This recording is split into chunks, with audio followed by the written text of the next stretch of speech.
Dan dalam hadis yang sahih yang lain kata Nabi SAW, sesungguhnya Allah kalau cinta seorang hamba, Allah akan menggunakan dia. Kata para sahabat, ya Rasulullah, bagaimana Allah menggunakannya? Allah akan sibukkan dia dengan amal saleh yang dengannya Allah akan tutup hidupnya. Dan ini poin-poin betul-betul harus kita fahami. Dan peka teman-teman sekalian ya. Makanya Allah Azza wa Jalla berfirman dalam surah At-Taubah, surah nomor 9 ayat 126. Yang bunyinya, awala yarawna annahum yuftanuna fi kulli amin marratan aw marrataini thumma la yatubuna wa la hum yadhakkarun. Dan tidakkah mereka memperhatikan bahwa mereka diuji sekali atau dua kali setiap tahun dan mereka tidak juga bertaubat dan tidak mengambil pelajaran. Jadi harusnya kita peka itu, ada ujian-ujian datang ya. Sebagian salaf kalau datang kakinya kesentuh batu saja, innalillahi wa inna raji'un, mau keluar rumah tiba-tiba hujan, dia nggak bisa, janjinya bisa batal, innalillahi wa raji'un. Mereka luar biasa pekanya, menganggap semua yang tidak disukai berarti ini ada urusannya dengan masalah pelanggaran-pelanggaran yang dilakukan. Nah seperti itu. Antum kalau sudah bisa sampai pada level ini level keimanan. Dan iman ini sudah dirasakan nikmat sekali kalau sudah sampai pada tingkat itu. Dan ini teman-teman sekarang harus dipupuk, harus dibiasakan. Tadi kita sudah bilang kaidahnya, iman itu bertambah dengan ketaatan, berkurang dengan kemaksiatan. Nah,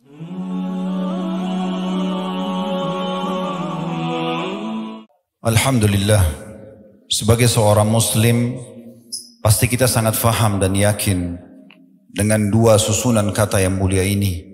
Alhamdulillah, yang berarti segala puji dan puja kehadirat Allah, satu-satunya Raja, Pencipta, Penguasa, semua yang ada di alam semesta ini, terjangkau atau tidak terjangkau oleh mata kita.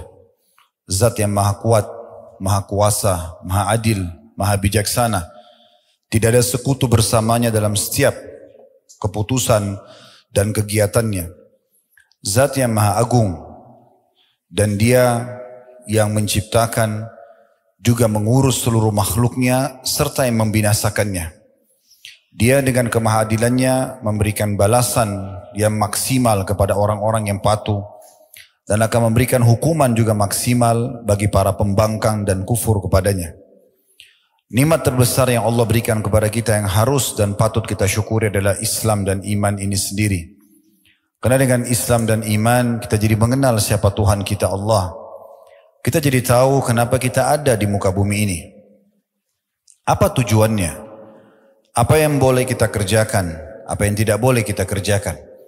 Apa yang boleh kita nikmati dari makanan, minuman, pakaian, pendapatan, pergaulan, dan mana yang tidak boleh?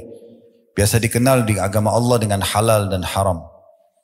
Kita jadi punya tuntunan hidup karena kita beriman kepadanya. Dan ini nikmat yang luar biasa yang harusnya kita jaga.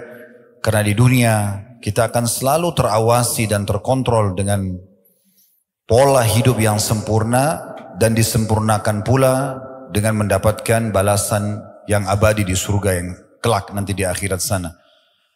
Dan Allah memerintahkan kita untuk menjaganya sebagaimana dalam firman Allah Subhanahu wa taala, "Wala tamutunna illa wa antum muslimun." Dan jangan kalian meninggal dunia kecuali dalam keadaan Islam. Maka alhamdulillah atas nikmat Islam dan iman ini. Dan juga salah satu tujuan kita duduk di sini tentunya karena kita ingin mempelajari agama yang telah Allah titipkan kepada kita ini atau agama Islam. Selanjutnya kita panjatkan salam hormat kita kepada manusia yang telah membawa kepada kita agama Allah. Manusia yang telah Allah sempurnakan jalur nasabnya, fisiknya, ilmunya. Manusia yang paling pantas untuk diidolakan. Dijadikan sebagai suri tauladan. Karena sang Raja Allah lah yang telah perintahkan kita untuk menjadikannya sebagai suri tauladan. Dan buah tidak akan jauh dari pohonnya. Kalau ingin sukses menjadi seorang suami, orang tua, anak, sahabat, pedagang, politikus, atau apapun yang dikejar sebagai prestasi oleh manusia di muka bumi ini, maka tentu saja manusia ini telah mencapainya.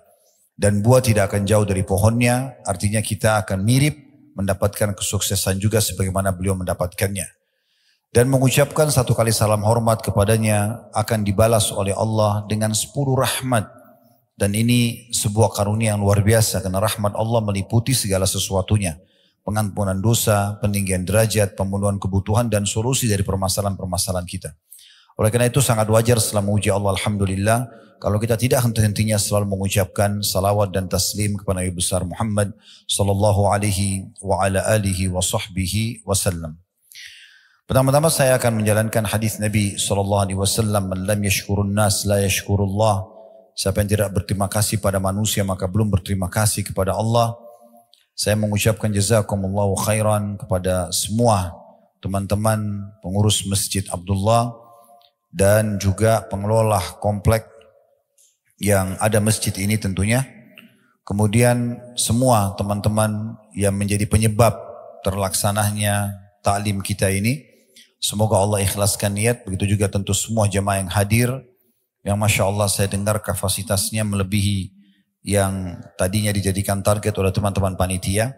Semoga Allah ikhlaskan niat kita semuanya sehingga betul-betul saya dan teman-teman semua di majelis ini diberkahi oleh Allah Subhanahu wa taala, ilmunya, waktunya, mungkin ada yang mengeluarkan juga energi, harta, diganti oleh Allah Subhanahu wa taala dengan balasan yang sempurna di timbangan amal nanti pada hari kiamat, di mana setiap orang sangat membutuhkan tambahan amal dan juga menjadi penyebab tingginya derajat kita di surga. Allahumma amin.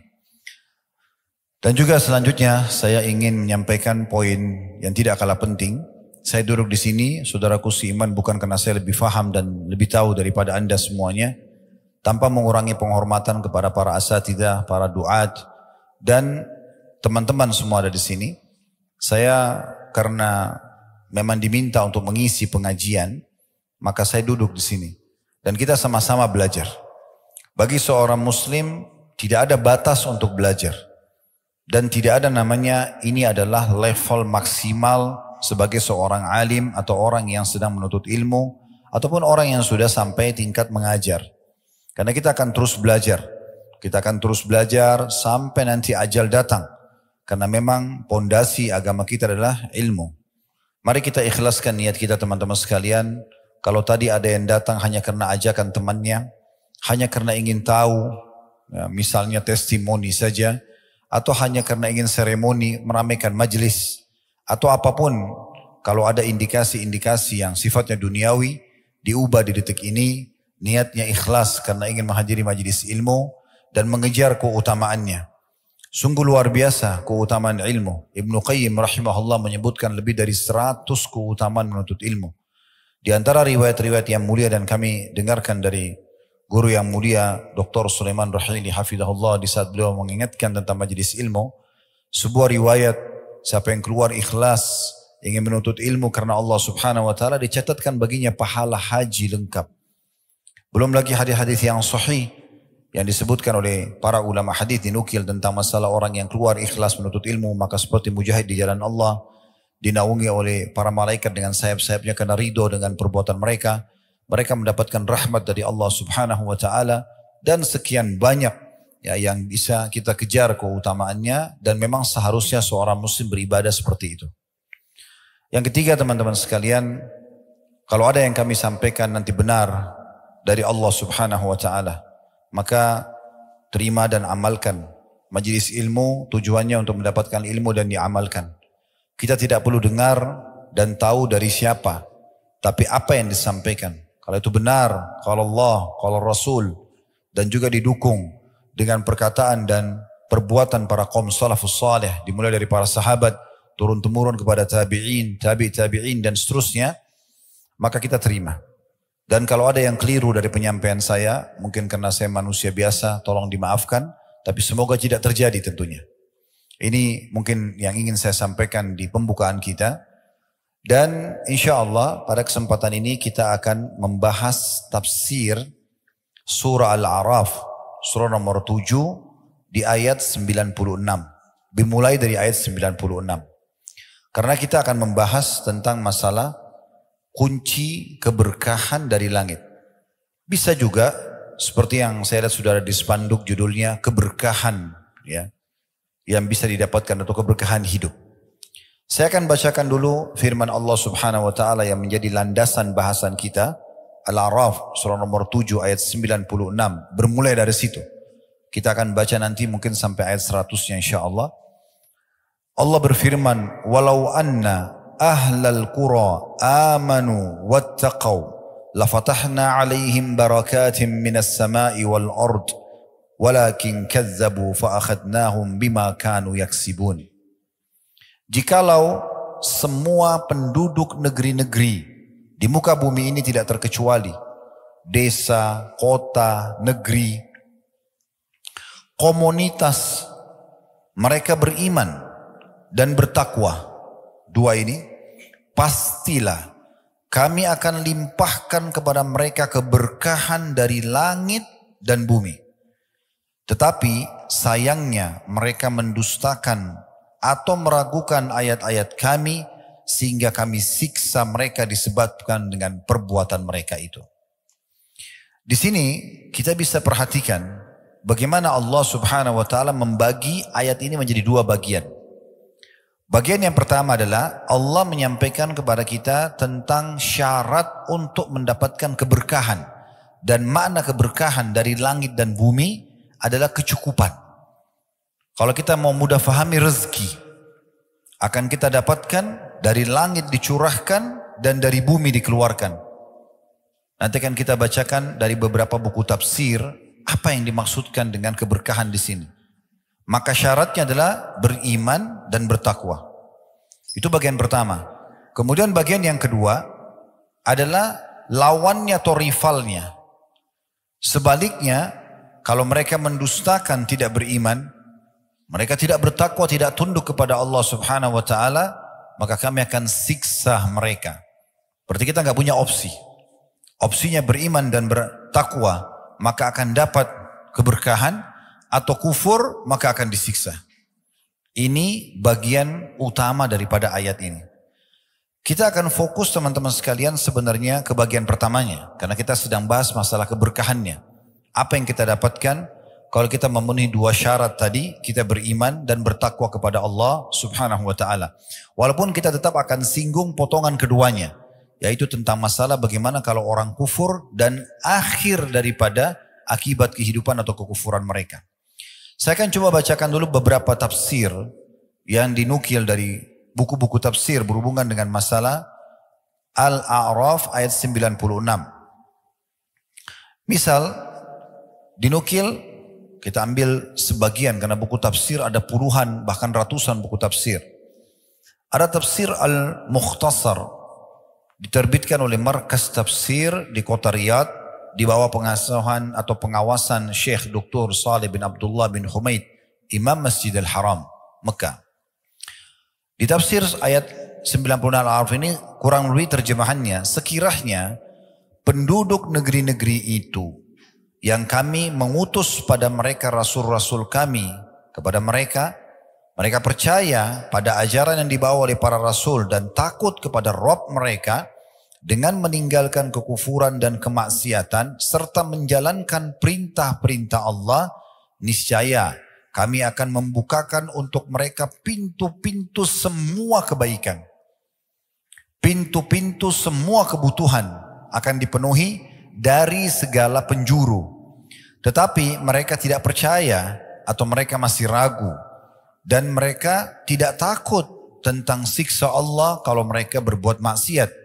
Bahkan mereka ada yang mendustakan ajaran yang dibawa oleh para rasul-rasul kepada mereka. Maka kami hukum mereka dengan azab yang datang secara tiba-tiba akibat dosa-dosa yang telah mereka perbuat. Dalam tafsir yang lain, Zubdatut Tafsir min Fathil Qadir, ditulis oleh Dr. Muhammad Sulaiman Al-Ashkar. Beliau pengajar tafsir di Universitas Islam Madinah. Beliau mengatakan potongan pertama, walau anna ahlal qura, kalau seandainya penduduk negeri itu yang telah kami kirim kepada mereka rasul, kalau kita sekarang Nabi Muhammad SAW, amanu, mereka beriman kepada para rasul dan diutus kepada mereka, wattaqau, dan mereka bertakwa, yakni meninggalkan kekafiran mereka dan tidak menetap pada perbuatan dosa-dosa mereka. La fatahna alaihim barakatim minas sama'i wal ard, pasti kami akan melimpahkan kepada mereka berkah dari langit dan bumi, yakni kami mudahkan mereka untuk memperoleh segala jenis kebaikan dari langit dan juga bumi. Sebagaimana kemudahan diperoleh, didapatkan atau didapatkan dengan terbukanya pintu-pintu yang sebelumnya tertutup. Yang dimaksud dengan kebaikan dari langit adalah hujan, dan kebaikan dari bumi adalah tumbuh-tumbuhan, dan juga kebaikan-kebaikan lain yang bisa membuat roda kehidupan berjalan. Walakin kadzabu, tapi sayangnya mereka mendustakan itu atau meragukan ayat-ayat yang dibawa oleh para rasul. Mereka tidak beriman dan tidak bertakwa. Fa'akhadnahum, maka kami pun menyiksa mereka bima kanu yaksibun, disebabkan karena berupa perbuatan dosa yang mereka lakukan. Ini mungkin sudah mewakili teman-teman sekalian karena tafsirnya berkisar di makna apa yang tadi kita sampaikan. Artinya Allah subhanahu wa ta'ala memastikan semua kebutuhan kita, semua solusi dari permasalahan yang kita inginkan. Ya, kalau kita sedang sakit supaya sembuh, kalau yang belum punya keturunan supaya dapat keturunan, belum punya pasangan dapat pasangan, belum punya sumber income, pendapatan untuk dapat sumber income misalnya, atau apa saja. Ya, semua itu kalau mau terpenuhi pintu-pintu kebaikannya, maka syaratnya dua. Beriman dan bertakwa. Baik, mungkin kita sudah sering dengar teman-teman sekalian, iman. Saya sudah beriman Ustaz. Ya, saya juga sudah sering dengar dalam ceramah masalah takwa. Sekarang kita mau lebih dalam, lebih kepada tazkiyatun nafsnya, lebih kepada bagaimana jiwa meresapi keimanan dan ketakwaan itu. Sehingga kita lebih mudah untuk mempraktekkan dalam kehidupan kita. Kalau definisi iman sudah tidak asing, keyakinan dalam hati, ucapan dengan lisan, kemudian aplikasi dengan anggota tubuh. Umumnya ulama memberikan definisi seperti itu. Orang mengucapkan dengan lisannya, orang yakini dengan hatinya, dan dia aplikasi dengan anggota tubuhnya. Yang kita ini titik beratkan adalah lebih kepada tazkiyatun nafsnya. Bagaimana pensucian jiwa dengan keimanan. Iman ini teman-teman tidak bisa kalau dia berdiri sendiri. Hanya ucapan lisan, ya saya sudah beriman. Sebagaimana Allah Azza wa Jalla berfirman kepada orang-orang Arab Badui yang baru masuk Islam dan mereka belum menerapkan, ya, belum melaksanakan perintah yang diikuti dengan penuh keyakinan kalau Allah melihat dia, Allah akan memberikan balasan dan Allah benar dengan janjinya. Kalau dia berbuat dosa, dia takut dengan hukuman, maka itu masih dikatakan muslim. Makanya Allah SWT mengatakan, ya, jangan mereka mengatakan amanna, kullan tu'minu, walakin kulu aslamna. Kalian belum dikatakan beriman, tapi katakan kami sudah masuk Islam. Kalau hanya sekedar ucapan lisan. Tapi kalau dikuatkan dengan keyakinan dalam hati, bahwasanya memang betul Allah Azza wa Jalla itu ada, walaupun tidak nampak dengan mata kita. Karena fakta-fakta di sekitar kita semua menunjukkan adanya pencipta.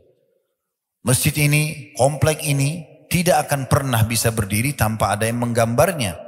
Tanpa ada yang membangunnya, buru-buru yang bekerja, tanpa ada yang membiayainya, listrik di masjid ini tidak akan bisa menyala. Dan seterusnya, pakaian yang kita pakai tidak mungkin kalau tidak ada yang menggambarnya, mendesainnya, yang membuat kainnya, menjahitnya dan seterusnya. Fakta-fakta depan mata kita yang sehari kita lakukan, tidak mungkin semua itu ada tanpa ada yang membuatnya. Maka bagaimana dengan alam semesta yang luar biasa, begitu rapinya, pergantian siang malam, ya kemudian rutinitas yang ada, semuanya dengan begitu rapi, waktunya, ya, musimnya, dan semua tertata dengan rapi, buah-buahannya, hewan-hewannya, manusianya, dengan berbagai macam karakter, sistem pencernaannya, kemudian pertahanannya dan segala macam hal. Ini semua tertata dengan rapi. Tidak mungkin ini tidak ada penciptanya. Kalau kita sudah yakin dengan itu, hati kita dipenuhi dengan keyakinan walaupun tidak nampak Allah Azza wa Jalla, karena memang Allah Azza wa Jalla merahasiakan untuk melihat zatnya mulia, karena Allah menjadikan itu adalah nikmat terbesar di surga. Sebagaimana riwayat sahih dinukil dari Nabi SAW, kalau ahli surga sudah masuk ke dalam surga, ahli surga sudah masuk ke dalam surga, kemudian termasuk yang orang-orang beriman yang masih di dalam, ya, neraka, yang sudah keluar dari neraka, masuk neraka dulu, kemudian mereka akan, ya, masuk ke dalam surga. Ya. Artinya usatul mu'minin, orang-orang beriman yang punya dosa, mereka dibersihkan dulu di neraka, kemudian masuk dalam surga. Kalau sudah bersih semuanya di neraka, tertinggal orang kafir yang abadi, na'udzubillah, orang munafik dan orang musyrik, maka Allah Azza wa Jalla mengumpulkan ahli surga sambil berfirman kepada mereka, Apakah kalian sudah puas dengan apa yang aku berikan? Maka mereka serentak mengatakan, ya Allah, nikmat apa lagi yang kami inginkan? Setelah engkau selamatkan kami dari neraka dan engkau masukkan kami ke dalam surga. Karena kita semua nanti kalau masuk ke dalam surga insya Allah, maka kita pasti akan lewati neraka. Ma minkum illa wariduha. Tidak ada siapapun kecuali pasti melewati di atasnya. Ya. Dan Nabi SAW berikan gambaran golongan pertama lewat ya secepat kilat atau seperti sekedap mata. Ada yang seperti burung yang terbang, ada yang seperti kuda yang berlari, ada yang seperti orang yang berlari, ada yang manusia yang jalan, ada yang merangkak, ya, dan seterusnya gitu ya. Jadi kita lewatin, makanya orang surga itu akan tahu bagaimana neraka itu. Lalu kemudian mereka mengatakan, ya Allah, nikmat apa lagi yang kami inginkan? Engkau selamatkan kami dari neraka, kami masuk ke dalam surga, abadi lagi. Kepemilikan abadi di surga. Di dunia ini kalau kita punya surat rumah, surat kepemilikan kendaraan cuma sementara. Kalau meninggal pindah tangan kepada ahli waris dan terus saja dimiliki oleh orang-orang lain. Kita cuma pakai sementara. Kalau di akhirat sekali kita miliki, khalidina fiha, kekal selamanya. Maka mereka mengatakan nikmat apa lagi? Kemudian Allah Azza wa Jal mengatakan atau dikatakan oleh Nabi SAW, Allah Azza wa Jal akan mengangkat hijabnya. Sehingga pertama kali mereka semua melihat Allah subhanahu wa ta'ala dengan kemahasempurnaannya. Maka semua di surga serentak mengatakan, ya Allah, tidak ada nikmat yang mengalahkan melihat wajahmu yang mulia.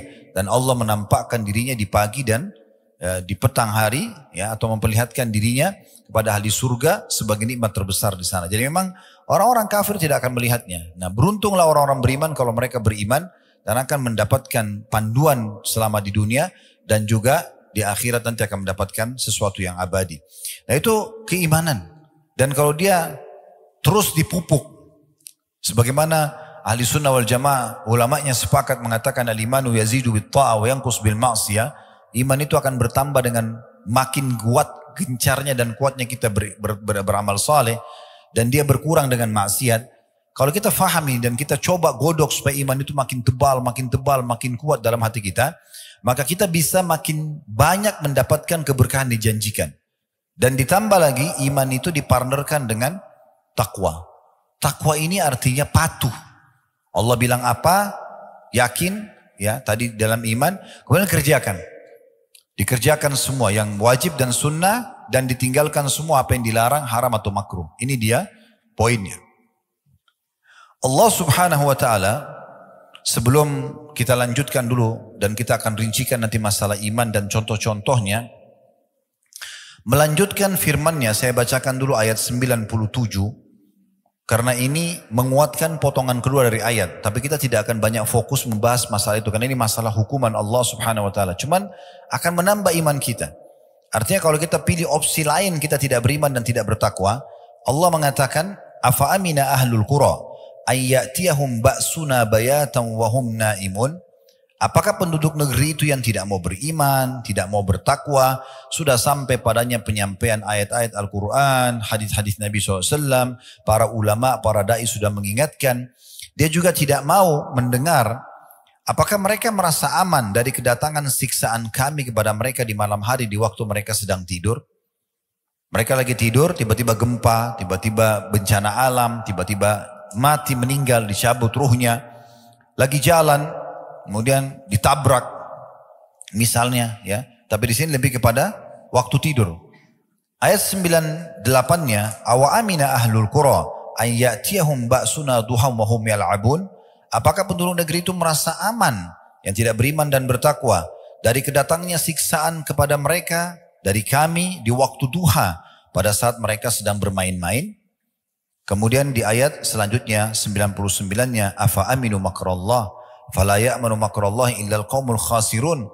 Maka apakah mereka masih merasa aman dari azab Allah yang mereka tidak dapat menduga-duganya?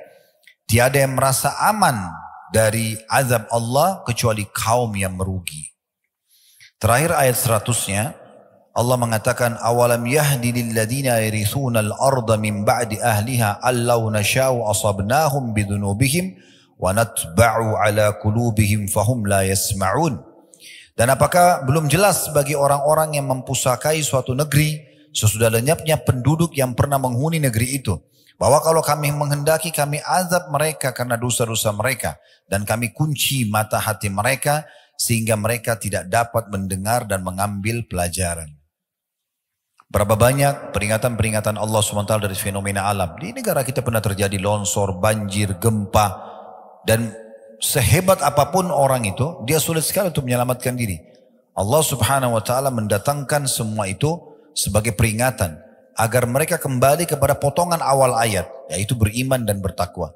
Tapi selama mereka tidak beriman, maka takwa tidak akan bermanfaat.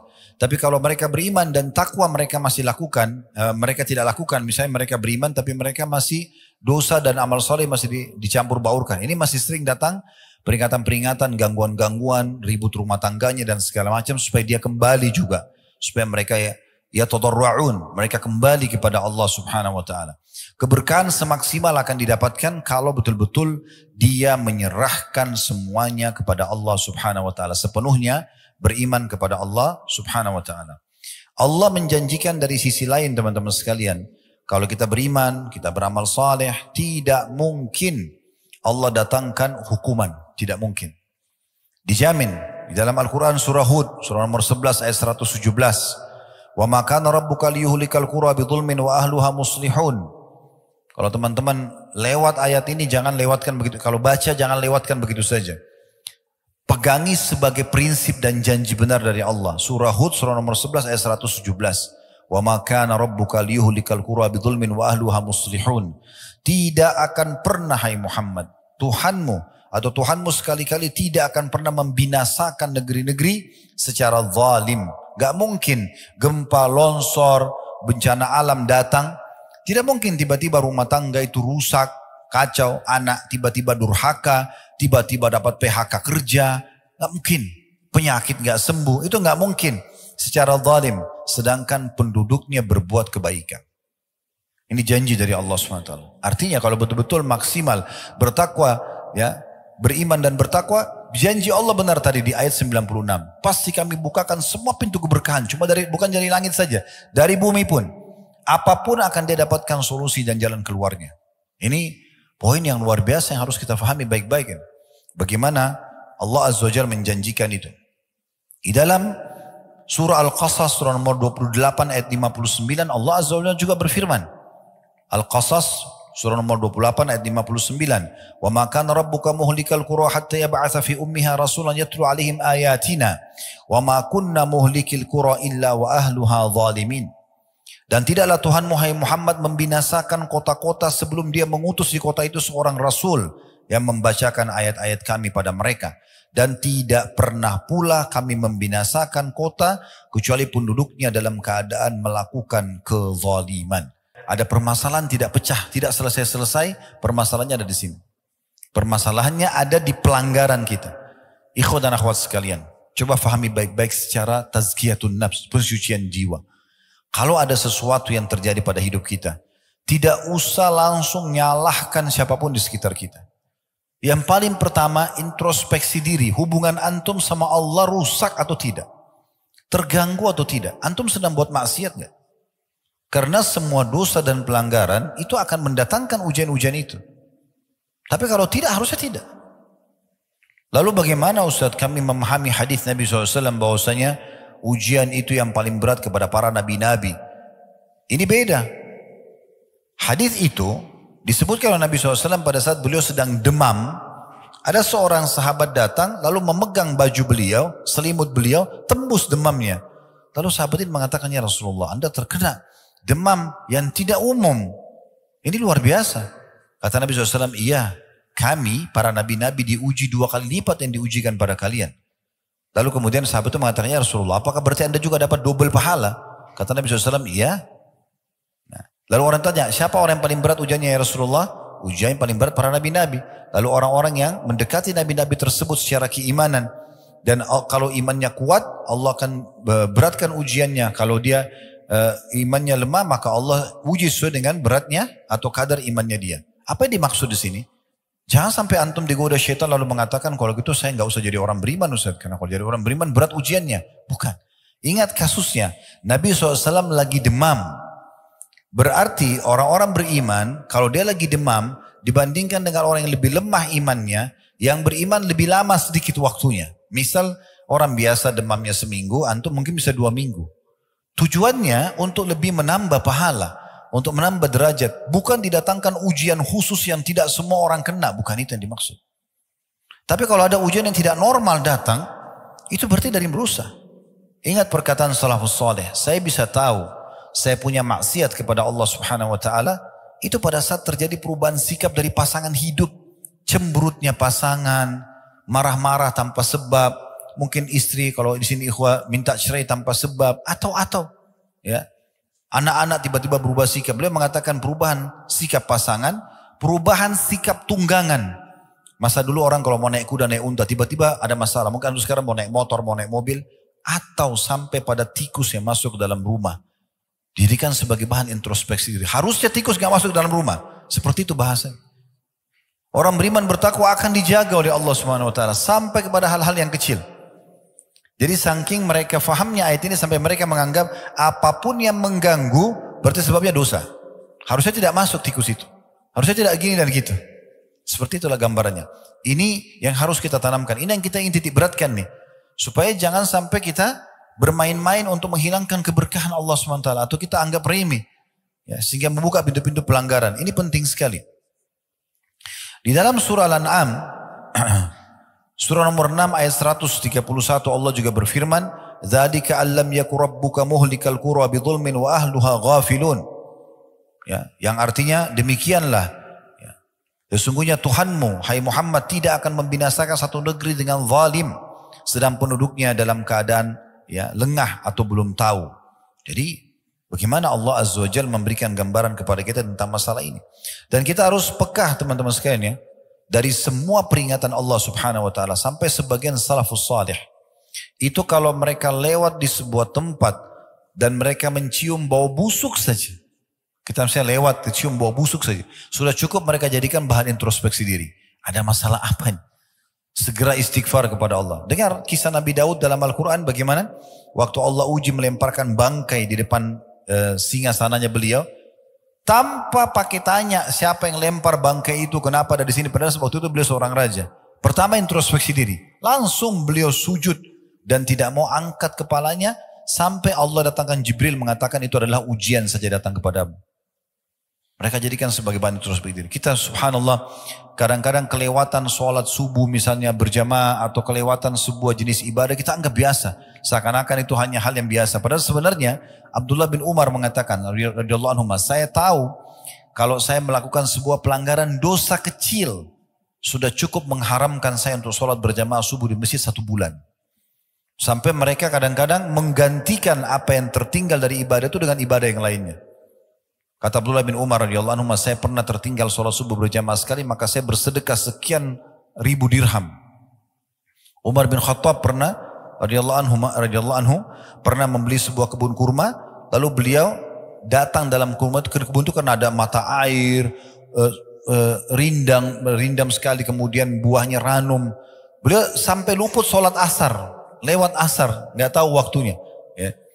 Selepas beliau keluar dari kebun, baru mau sholat asar, orang sudah bubar.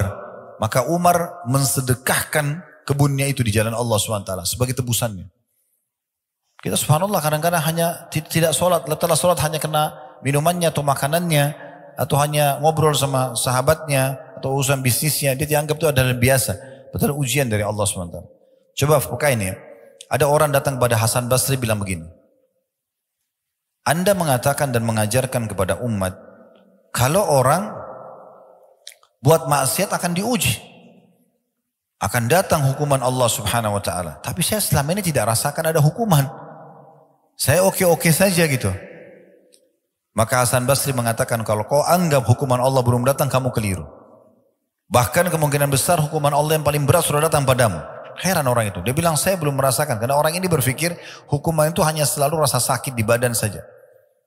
Maka Hasan Basri menanyakan, apakah selama kau buat maksiat ini, lalai dari Allah, kau bisa sholat malam? Dia bilang tidak. Apa kau bisa baca Quran? Dia bilang tidak. Apakah selama ini kau jadi rutin bakti sama orang tuamu? Tidak. Apakah kau bisa baca Quran? Tidak. Zikir? Tidak. Semua tidak. Kata Hasan Basri, itulah ujian yang paling berat. Karena Allah Subhanahu wa ta'ala kalau tidak mencintai seorang hamba, dia akan buat dirinya hamba itu lalai.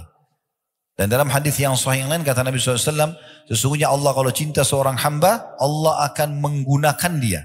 Kata para sahabat, ya Rasulullah, bagaimana Allah menggunakannya? Allah akan sibukkan dia dengan amal saleh yang dengannya Allah akan tutup hidupnya. Dan ini poin-poin betul-betul harus kita fahami. Dan peka teman-teman sekalian ya. Makanya Allah Azza wa Jalla berfirman dalam surah At-Taubah surah nomor 9 ayat 126. Yang bunyinya, awala yarawna annahum yuftanuna fi kulli amin marratan aw marrataini thumma la yatubuna wa la hum yadhakkarun. Dan tidakkah mereka memperhatikan bahwa mereka diuji sekali atau dua kali setiap tahun. Dan mereka tidak juga bertaubat dan tidak mengambil pelajaran. Jadi harusnya kita peka itu. Ada ujian-ujian datang. Ya. Sebagian salaf kalau datang kakinya kesentuh batu saja. Innalillahi wa inna raji'un. Mau keluar rumah. Tiba-tiba hujan. Dia nggak bisa. Janjinya bisa batal. Innalillahi wa inna raji'un. Mereka luar biasa pekanya. Menganggap semua yang tidak disukai. Berarti ini ada urusannya dengan masalah pelanggaran-pelanggaran yang dilakukan. Nah seperti itu. Antum kalau sudah bisa sampai pada level ini level keimanan. Dan iman ini sudah dirasakan nikmat sekali kalau sudah sampai pada tingkat itu. Dan ini teman-teman sekarang harus dipupuk. Harus dibiasakan. Tadi kita sudah bilang kaidahnya, iman itu bertambah dengan ketaatan, berkurang dengan kemaksiatan. Nah seperti itulah.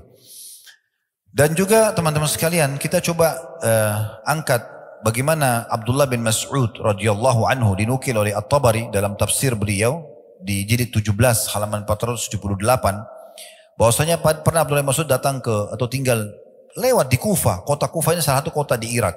Dan pada saat itu ya terdengar suara guntur yang sangat keras. Maka beliau langsung menengadahkan wajahnya ke langit sambil mengatakan dengan suara keras agar orang dengar, wahai sekalian manusia, sesungguhnya Allah Tuhan kalian ya di atas sana menginginkan kalian segera bertobat kepadanya. Maka segeralah kembali kepada Allah. Dalam riwayat lain Abdullah bin Zubair radhiyallahu anhu ya. Abdullah bin Mas'ud tadi itu ya terjadi gempa, maka beliau mengingatkan orang bahwasanya Tuhan kalian menginginkan kalian tobat ya sesegera mungkin sebelum datang siksaan yang lebih berat.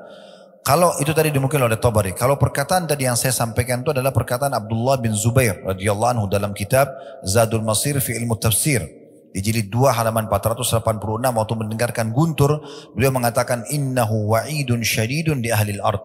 Sesungguhnya ini peringatan yang sangat keras dan jelas juga tegas bagi semua penduduk bumi agar mereka segera kembali kepada Allah Subhanahu wa taala.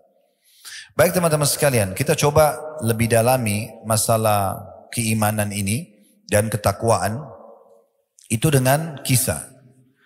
Saya coba mencari kisah-kisah yang unik mungkin masih jarang orang dengar ya. Tapi mudah-mudahan saya saya yakin mungkin tidak asing bagi antum, tapi mungkin masih tidak terlalu sering diangkat.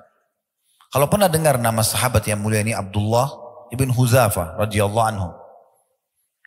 Sayang sekali, mungkin di antara guru-guru yang mengajar kaum muslimin, kisah-kisah seperti ini tidak dijadikan sebagai kisah heroik, kisah yang harus selalu disampaikan agar bisa membakar keimanan kita. Abdullah bin Hudzafah dari awal dia mengenal Islam, mencapai tingkat level iman yang tertinggi. Dengan cara mempelajari Al-Quran, mempelajari hadis Nabi SAW, sahabat Nabi yang mulia. Nabi SAW pernah menugaskan dia untuk mengantar surat ke Kisra. Pada saat dia antar surat ke Kisra, dan dia jalan sendirian. Perjalanan waktu itu memakan antara 1 bulan setengah. Dia jalan sendiri, tidak ada pengawal. Ya.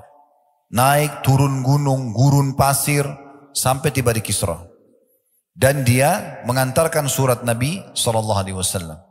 Dan Kisra itu marah. Kenapa? Karena memang suratnya Nabi SAW berisi Bismillahirrahmanirrahim. Kemudian dari Muhammad utusan Allah SAW kepada ya Kisra.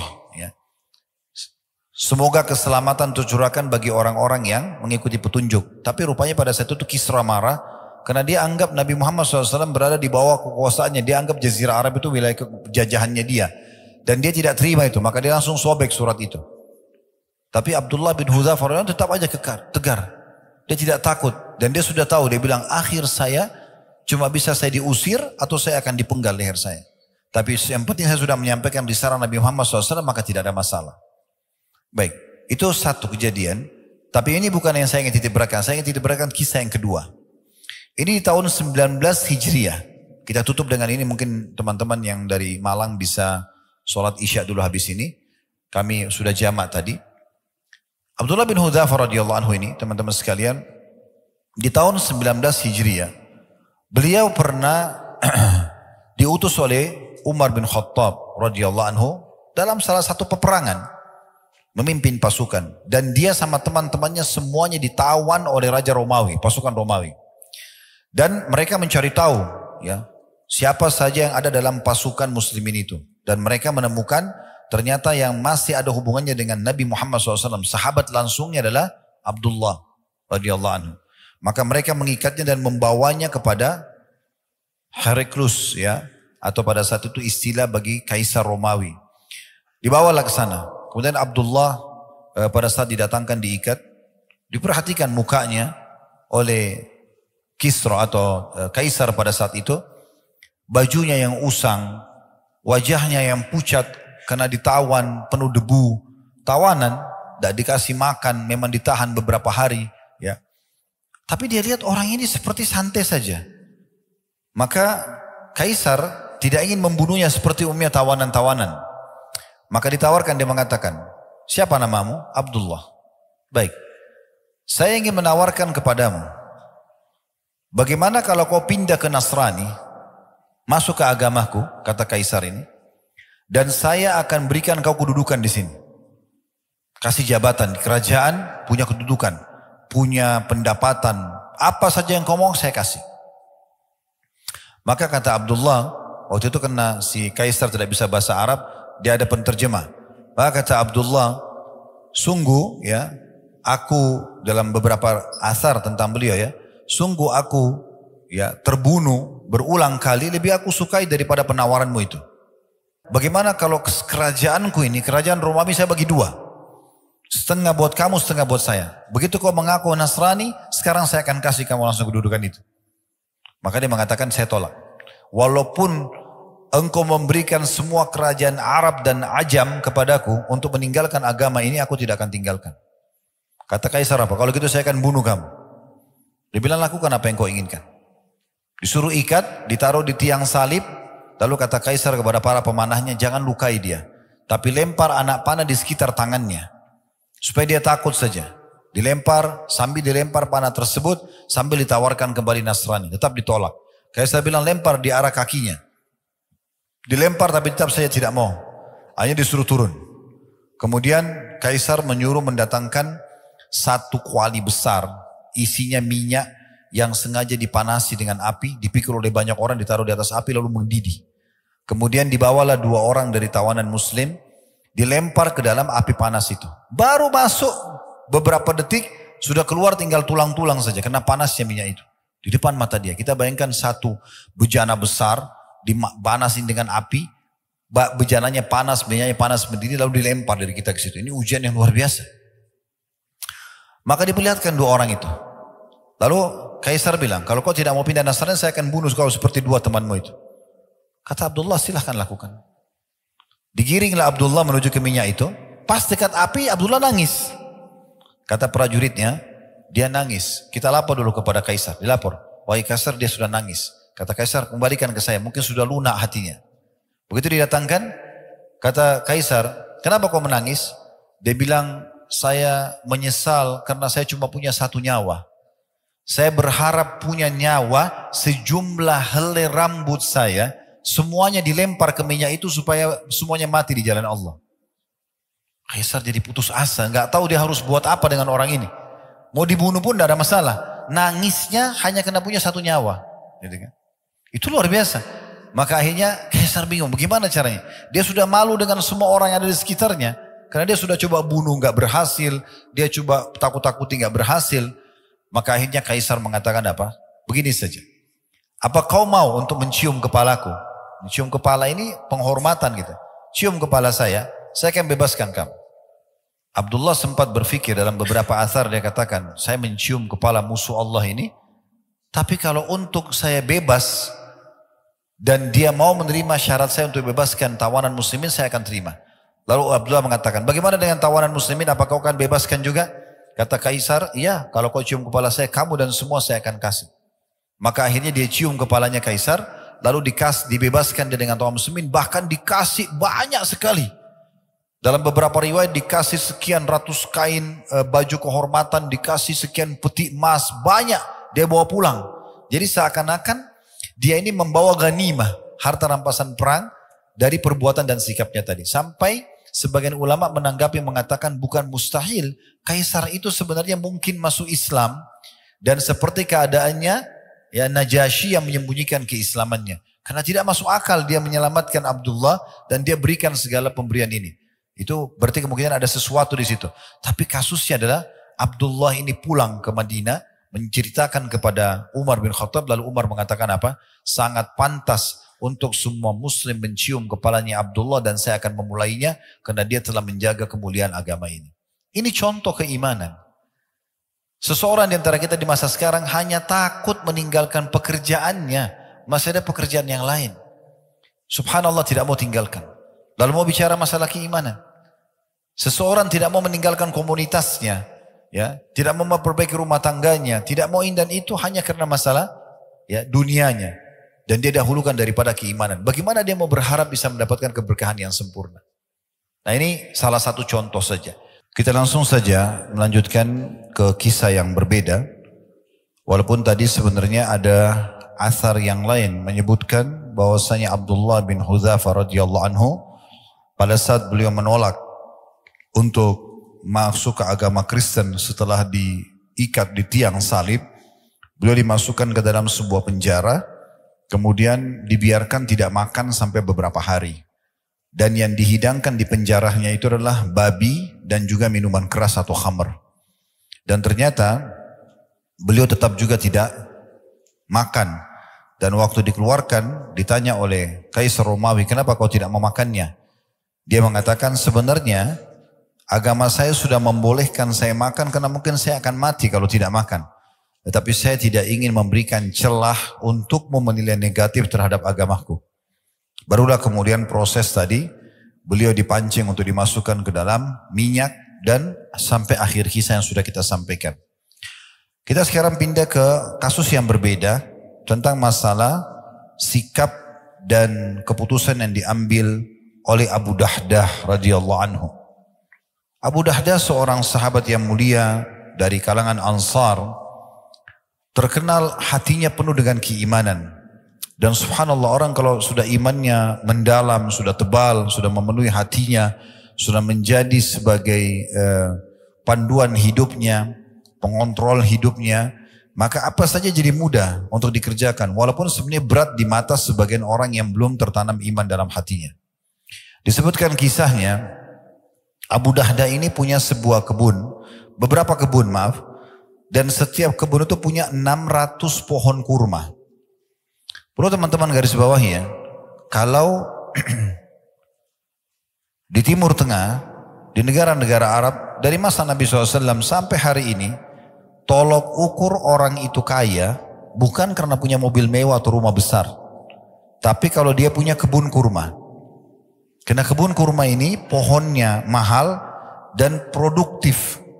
Bisa berbuah sepanjang tahun, bisa berbuah setahun sekali atau setahun 2 kali tergantung daripada pemupukannya. Tetapi buahnya, kalau yang sudah tahu alhamdulillah, kalau yang belum tahu kurma itu ada banyak jenisnya, bahkan sampai ratusan jenis. Kalau kita bicara kurma yang kering, itu bisa bertahan bertahun-tahun. Sehingga dia sangat menguntungkan, seperti itulah.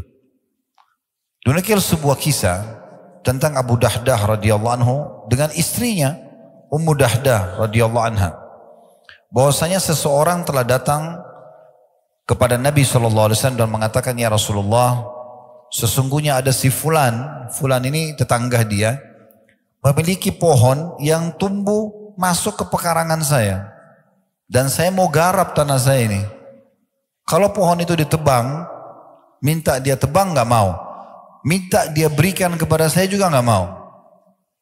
Jadi tolong bantu saya, minta pohon itu buat saya ya Rasulullah. Maka Nabi SAW panggil orang yang punya pohon kurma yang satu yang masuk ke tanah orang ini. Kata Nabi SAW, berikanlah satu pohon kurmamu itu untuk dia sesuai dengan perintah saya, dan balasannya kau akan dapat gantinya pohon kurma di surga. Tapi subhanallah orang ini tidak mau. Dalam kisah ini orang ini tidak mau. Di situ kebetulan ada Abu Dahdah radhiyallahu anhu. Beliau mengatakan, ya Rasulullah, apakah betul yang anda katakan tadi? Maksudnya kalau diganti satu pohon kurma yang diganti dengan pohon kurma di surga? Kata Nabi SAW, iya. Langsung Abu Dahdah tidak banyak bicara, datang kepada pemilik pohon kurma itu, lalu negosiasinya begini. Mau enggak satu pohon kurmamu saya ganti dengan satu kebun saya, 600 pohon kurma. Ambil semua. Yang penting kasih satu pohon itu buat Nabi. Orang itu kena tamak dengan dunia. Dia punya satu diganti 600 pohon. Dia bilang saya mau. Lalu Abu Dahdah mengatakan, ya Rasulullah, ini satu pohon kurma ya, yang anda inginkan, berikan kepada siapa yang anda inginkan. Maka Nabi SAW gembira sekali dengan keputusan tersebut, ya, sambil mengatakan berapa banyak pohon-pohon kurma dan tandan-tandannya penuh dengan kurma yang ranum buat Abu Dahdah di surga nanti. Dalam riwayat yang lain dikatakan mirip dengan ini. Pernah waktu turun firman Allah Subhanahu wa taala, man dzalladzi yuqridullaha qardan hasanan fayudha'ifu lahu adha'afan katsira. Siapakah yang mau meminjamkan kepada Allah dengan pinjaman yang baik, maka Allah akan melipat gandakan balasannya. Maka Abu Dahdah datang kepada Nabi SAW sambil mengatakan, ya Rasulullah, apakah Allah akan meminjam dari kami atau dari kita? Kata Nabi SAW, iya. Maka dia mengatakan, ya Rasulullah, saya meminjamkan kepada Allah kebun saya yang berisikan 600 pohon kurma untuk Allah. Silahkan, ini semua saya serahkan, anda bisa atur mau kasih siapa saja ya Rasulullah. Maka Nabi SAW mengatakan berapa banyak pohon-pohon kurma dan tandan-tandan kurma itu buat Abu Dahdah nanti di surga. Coba bayangkan teman-teman sekalian, pernah gak kita berpikir begini? Ada orang butuh bantuan, lagi negosiasi sama orang lain, kita tidak ada hubungannya sama sekali. Lalu kita datang, kita tengahi. Karena orang tadi si A sama si B, si A minta sesuatu dari si B gak mau kasih. Lalu kita negosiasi, memberikan hak kita kepada dia, yang penting orang itu dikasih. Ini gak semua orang bisa lakukan. Bukan semudah itu, kecuali orang punya iman yang luar biasa. Apalagi dia harus meninggalkan, menggantikan dengan 600 pohon kurmanya. Apa yang terjadi? Setelah dia berikan radhiyallahu anhu pohon kurmanya kepada Nabi SAW, dia langsung ke kebun tersebut. Di sana ada istrinya Ummu Dahdah. Ini kalau Allah karuniai wanita seperti ini luar biasa. Makanya Nabi SAW mengatakan, ad-dunya mata' wa khair mata' mar'atus salihah wa khairu mata'uha mar'atus salihah. Dunia ini semua perhiasan dan sebaik-baik persen adalah wanita yang salihah. Maka Abu Dahdah begitu masuk pintu kebun kurmanya langsung mengatakan, wahai Ummu Dahdah, keluarlah dari kebun ini. Karena aku telah menyerahkan kebun ini, meminjamkannya kepada Allah, Tuhan alam semesta. Maka Ummu Dahdah dengan senyum menyambut suaminya sambil mengatakan, sungguh perniagaan yang menguntungkan. Lalu Ummu Dahdah keluar sambil membawa anaknya. Dalam riwayat lain, anaknya dan Ummu Dahdah kebetulan mengambil beberapa butir kurma di situ sebelum datang Abu Dahdah, dan sempat mengantonginya, dan anaknya juga lagi mengunyah kurma. Pada saat itu Ummu Dahdah mengeluarkan semua yang mereka sudah kantongi untuk dibawa pulang kurma yang sebelum Abu Dahdah datang, dan juga mengeluarkan kurma yang dari mulut anaknya, kemudian meninggalkan kebun tersebut, menyerahkannya karena Allah Subhanahu wa taala. Siapa yang bisa mengerjakan teman-teman ini kecuali kalau orang punya iman? Seorang sahabat yang lain, jarang orang kenang namanya, Zaid bin Sahal radhiyallahu anhu. Julukannya Abu Talha. Juga sama, orang kaya sahabat. Memiliki sebuah kebun pas berada di depannya Masjid Nabawi di masa itu. Dikenal dengan kebun Bayruha. Pemilik kebun yang luar biasa. Nabi SAW sering datang ke sana, minum dari airnya, makan buahnya, bernaung di bawah pohonnya, karena kebunnya ranum, bagus sekali. Buah-buahnya ranum sekali. Maka pada saat turun firman Allah SWT surah Al-Imran surah nomor 3 ayat 92, lan tanaru birra hatta tunfiqu mimma tuhibbun wa ma tunfiqu min syai'in fa innallaha bihi alim. Kalian tidak akan pernah mencapai maksimal balasan pahala sampai kalian menginfakkan apa yang paling kalian cintai. Dan ketahuilah, apapun yang kalian infakkan ya, di jalan Allah pasti Allah ketahui. Maka Zaid radhiyallahu anhu bin Sahal atau Abu Talha datang kepada Nabi SAW mengatakan, ya Rasulullah, sesungguhnya waktu ayat ini turun, saya ingin membuktikan di hadapan Allah bagaimana saya mengimani ayat ini. Dan Anda tahu, kebun yang paling saya cintai, kebun kurma saya namanya Bayruha. Maka saya berikan untuk Allah subhanahu wa ta'ala. Silakan, Anda mau berikan siapapun silakan. Kata Nabi SAW, sungguh perniagaan yang menguntungkan. Sampai Nabi SAW senyum. Lalu beliau mengatakan, saya melihat engkau bagi kepada sanak kerabatmu. Maka dia pun membagi kepada sanak kerabatnya.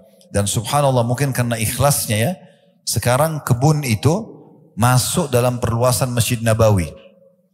Jadi bagian daripada masjid. Nah itu juga siapa kira-kira teman-teman sekalian yang bisa mau berinfak seperti ini kecuali orang yang betul-betul terdorong dengan keimanan. Belum lagi kalau kita bicara di medan jihad, medan perang. Saya beberapa hari yang lalu berbicara dengan beberapa teman dari Gaza. Lalu mereka tuh seperti berkaca-kaca menceritakan tentang bagaimana kondisi di sana dan memang betul-betul luar biasa. Dibom, terbakar badannya, meledak kepalanya di depan keluarganya, rumahnya hancur. Sambil dia menggambarkan itu, lalu saya berpikir, lagi dia cerita, bagaimana caranya saya menghibur saudara saya muslimin. Lalu saya mengatakan begini, saudaraku, semestinya kami ini yang sedang tidak diuji oleh Allah seperti itu, tidak lagi di medan jihad, cemburu dengan antum. Karena memang untuk mati syahid harus terbunuh. Ya inilah caranya. Hamzah radhiyallahu anhu pada saat ditemukan jenazahnya, Umar bin Khattab mengatakan, saya belum pernah melihat Nabi SAW menangis seperti pada saat beliau menangis melihat jenazahnya Hamzah. Hidungnya terpotong, mukanya tercabit-cabit, dadanya terbelah. Jadi luar biasa jasadnya. Bagaimana Abdullah bin Haram radhiyallahu anhu di perang Uhud, kepalanya bocor, dihantam oleh musuh. Bagaimana Anas bin Nadhr radhiyallahu anhu, pada saat beliau masuk menyerang sendirian 2.800 pasukan Quraisy di perang Uhud, sendirian, dan beliau menembus pasukan itu dan tidak ditemukan satupun kecuali potongan badannya, kecuali cuma jempol tangannya yang dikenal oleh adik atau kakak perempuannya saja. Terbakar semangat mereka untuk mau menyerahkan nyawa mereka. Saya bahasakan, memang begitu orang kalau mau mati syahid, ya mati memang. Dan mati memang harus begitu, dibunuh oleh musuh. Ya tidak ada namanya mati itu ditampar mati, atau cuma dicubit. Ya dipenggal lehernya, ya ditusuk badannya, ya dibom kepalanya, memang begitu. Tetapi hiburannya adalah, Nabi SAW bersabda, semua orang yang mati syahid tidak akan merasakan sakit kecuali seperti cubitan, kecuali seperti cuma cubitan saja. Mau dia kena bom, mau dia kena strum, mau dia dipenggal lehernya, sama. Ada satu ibu menceritakan di Gaza, anaknya subhanallah lagi lari menuju ke ibunya, kena bom dari atas, meledak kepala anak itu di depan mata ibunya. Ibunya sedih, depan mata lihat, ini seorang ibu lagi, terbawa dengan perasaannya. Subhanallah, dia sedih, diwawancarai, dia bilang semoga ya Allah berhentikan ini dan segala macam, orang yang sedih. Malam harinya, anak ibu ini mimpi dan dia menceritakan keesokan harinya, dan itu juga dinukil di media sekarang. Malam hari, dia mimpi, Allah datangkan anaknya seakan-akan berlari pada dia, tapi mengalihkan jalan menuju ke taman surga, langsung masuk ke surga dan ibu itu melihat surga. Lalu ibu ini mengatakan, saya sempat tanya anak saya tapi dalam mimpi nggak bisa diatur. Apa kau rasa sakit pada saat kena bom nak? Dia bilang hanya seperti cubitan saja. Ini yang sekarang lagi terjadi di hari-hari kita. Allah subhanahu wa ta'ala memang menguji iman seseorang dan ketakwaannya. Memang kalau mau mati syahid, dinikahkan dengan 72 bidadari, menyelamatkan 70 keluarganya, tidak dikena lagi fitnah kuburan, akan diampuni semua dosanya, masuk surga tanpa hisab, derajat tertinggi di surga, dan sekian banyak keutamaan orang yang mati syahid. Ya memang harus terbunuh. Dan dibunuh, namanya bunuh itu ya kepalanya pecah ya, dipenggal lehernya, ya memang begitu. Tetapi subhanallah, pemandangan ini kalau kita gunakan kacamata iman tidak akan ada pengaruhnya sama sekali. Tidak akan ada pengaruhnya. Waktu Nabi SAW lihat jenazahnya Hamzah, beliau di saat itu live menyampaikan kepada para sahabat, dan kalau antum baca riwayat-riwayat tentang bagaimana Nabi waktu lihat jenazah Hamzah di Uhud, beliau mengatakan, sesungguhnya Hamzah, ya, aku diperlihatkan oleh Allah bertelekan di dipan-dipannya di surga, dan dia adalah pemimpin para syuhada. Ja'far bin Abi Thalib pada saat terputus tangannya di perang Mu'tah, kemudian Nabi SAW waktu itu menceritakan live di masjid. Zaid bin Harithah masuk menyerang musuh, dan kemudian dia membunuh sekian banyak musuh sampai akhirnya dia dibunuh oleh musuh. Bendera jatuh sekarang. Ja'far maju, Ja'far mengambil bendera karena Nabi SAW tunjuk 3 pemimpin. Zaid bin Harithah, kemudian Ja'far bin Abi Thalib, kemudian Abdullah bin Rawaha. Lalu Ja'far datang mengambil bendera tersebut dan dia menyerang musuh. Namun karena banyaknya korban, belepotan darah di sana sini di medan perang, darah dengan baunya, dengan kentalnya, dan fresh baru jatuh dari badan orang, dilihat depan mata. Lalu Ja'far turun dari kudanya karena nggak bisa jalan, kudanya pun ya ditebas sama dia. Kata Nabi SAW, dialah orang yang pertama membunuh kudanya di jalan Allah. Kemudian dia maju menyerang musuh sampai tangannya dipotong oleh musuh, tangan kanannya. Lalu kemudian dia pegang bendera dengan tangan kirinya, dipotong tangan kirinya. Ini pemandangan yang luar biasa. Kita dengar saja luar biasa. Bagaimana kalau kita ada depan mata, bagaimana Ja'far yang mengalaminya. Lalu dia tahan bendera dengan kedua sisa tangannya, lalu ditusuk dan mati syahidlah Ja'far. Lalu Abdullah bin Rawaha datang dan mengambil bendera, lalu kemudian maju dan terbunuh juga. Dan seterusnya. Kisahnya cukup panjang dalam perang Mu'tah. Tapi waktu itu Nabi SAW memberikan langsung informasi kepada muslimin, aku diperlihatkan Ja'far sedang berterbangan mengelilingi surga bersama dengan para malaikat, di mana Allah ganti kedua tangannya yang terputus dengan 2 sayap yang meneteskan darah. Makanya ada julukan Ja'far At-Tayyar. Memang untuk mendapatkan mati syahid ya berdarah, memang harus luka. Itulah perang. Di perang Uhud teman-teman sekalian, waktu terjadi perang Badar tahun 15 Ramadan tahun 2 Hijriah, 314 orang sahabat melawan 1000 orang Quraisy. Kuasa Allah SWT. 314 ini pilihan, bukan mereka harus untuk pergi medan perang waktu itu ya. Mereka boleh pergi, boleh tidak. Maka yang ikut para sahabat cuma 314 orang, dan tadinya tujuannya menghalang kafilah dagang Quraisy yang dijaga cuma 40 orang prajurit. Tapi kuasa Allah dalam surah Al-Anfal, Allah gambarkan Allah mengatur peperangan Badar itu. Terjadi dalam peperangan, menanglah muslimin. 70 tokoh Quraisy, diantaranya Abu Jahal, Al-Walid, Syaibah, Umayyah bin Khalaf, mati semua di situ. Ya, terbunuh semua. Tersisa tokoh Quraisy yang tua cuma 1, Abu Sufyan saja, yang berhasil lolos dengan kafilah dagang. Dan digambarkanlah bagaimana malaikat turun, ya, bagaimana muslimin berhasil membunuh mereka, bagaimana para syuhada, ya, disampaikan Nabi SAW, mereka bertemu dengan Allah, mereka sangat gembira dengan kematian mereka, dan mereka berharap kembali ke dunia agar terbunuh lagi. Waktu pulang pasukan dari Badar ini, umumnya mereka menceritakan apa yang terjadi. Masyarakat muslim yang ada di Madinah terbakar semangatnya. Wah, ini luar biasa nih. Nanti kalau terjadi perang lagi kita juga mau mati syahid, kita juga mau begini, kita juga mau begitu. 1 tahun setelah itu, 16 Syawal tahun 3 Hijriah, hari Sabtu, terjadi perang Uhud.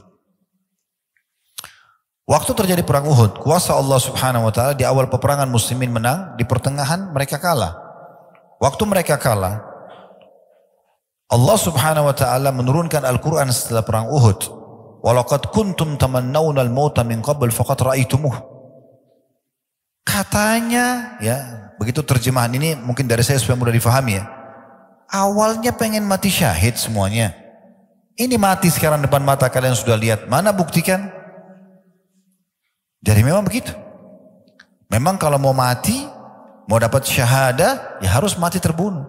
Dan mamanya terbunuh ya sudah, korbanin semuanya. Tetapi memang obatnya adalah mereka hanya merasakan sakit seperti dicubit, dan orang yang dipenggal lehernya, yang kena bom, tidak lagi mengatakan aduh kepala saya sakit, aduh saya panas kena bom, nggak ada lagi. Karena orang mati cuma merasakan satu, sakaratil maut, proses pencabutan ruh. Orang beriman mudah, orang kafir susah. Selesai, sesederhana itu kok. Jadi tidak perlu takut mati ya. Ada kisah yang luar biasa dari Anas bin Nadhr tadi yang saya sempat singgung. Beliau waktu pasukan muslimin di perang Uhud mulai terpukul mundur, kalah. Dan Ibnu Qami'ah, seorang tokoh Quraisy, dia membunuh Mus'ab bin Umair, pemegang benderanya muslimin. Dan kebetulan karena Mus'ab ini orangnya mirip sekali sama Nabi. Putih, tinggi badannya, postur tubuhnya, rambutnya mirip sekali. Dan pemegang bendera muslimin. Maka Ibnu Qami'ah bunuh Mus'ab bin Umair, mati syahidlah beliau radhiyallahu anhu. Kemudian dia menyebarkan kalau saya telah membunuh Muhammad. Berita tentang matinya Nabi Muhammad SAW ini seperti virus di tengah-tengah pasukan muslimin. Sampai Umar bin Khattab saja, laki-laki yang sangat perkasa, pemberani, dengan Sa'ad bin Mu'ad radhiyallahu anhu yang pada saat meninggal setelah perang Khandaq, Nabi SAW mengatakan goncang arsy-Nya Allah dengan meninggalnya Sa'ad. Ini luar biasa orang ini. Dua orang ini pun karena termakan isu tadi Nabi SAW terbunuh, mereka meletakkan pedang mereka ke bawah, ke tanah, lalu kemudian mereka pun menunggu apa yang terjadi. Di awal-awal Islam Nabi SAW sudah terbunuh. Maka lewat Anas bin Nadhr di hadapan Umar dan di hadapan Sa'ad bin Mu'ad. Pasukan muslimin sudah terpukul mundur, banyak korban, dan Umar sendiri sudah duduk di tanah sama Sa'ad. Di depan Umar itu sedikit agak jauh ada 2.800 pasukan Quraisy yang kembali ke medan perang dan meninggikan kembali bendera mereka. Maka Anas lewat, dan Anas ini kebetulan tidak hadir di perang Badar, dan dia mengatakan pertemuan pertama Rasulullah SAW dengan Quraisy, pertumpahan darah, peperangan, saya tidak hadir. Kalau terjadi lagi yang kedua kali, saya akan perlihatkan kepada Allah yang terbaik dari saya. Maka betul 1 tahun kemudian terjadi perang Uhud, dan Anas menunjukkan betul-betul luar biasa keimanannya. Dia mengatakan apa? Ya, dia lewat, kemudian Umar datang. Umar mengatakan, "Hai Anas, kamu kemana?" Kata Anas, "Saya mencium bau surga di Uhud. Di depan mata musuh, tinggal serang-serangan, saya tertusuk masuk surga, hitungan detik." Maka kata Umar, "Tapi Rasulullah SAW sudah mati terbunuh." Maka Anas mengucapkan kata-kata yang membangkitkan kembali semangatnya Umar dan Sa'ad. Dia mengatakan, kalau Rasulullah SAW sudah terbunuh, maka bangunlah dan terbunuhlah bersamanya. Kata Umar, kata-kata ini betul-betul mengingatkan kepada kita atau kepada kami bahwasanya betul ya, kenapa kita harus tinggal diam? Kenapa putus asa? Ayo baju berperang. Setelah terjadi perang Uhud, kata Umar menceritakan kisah ini kepada Nabi SAW, "Ya Rasulullah, saya dengan Sa'ad berusaha mengejar Anas, kami tidak mampu.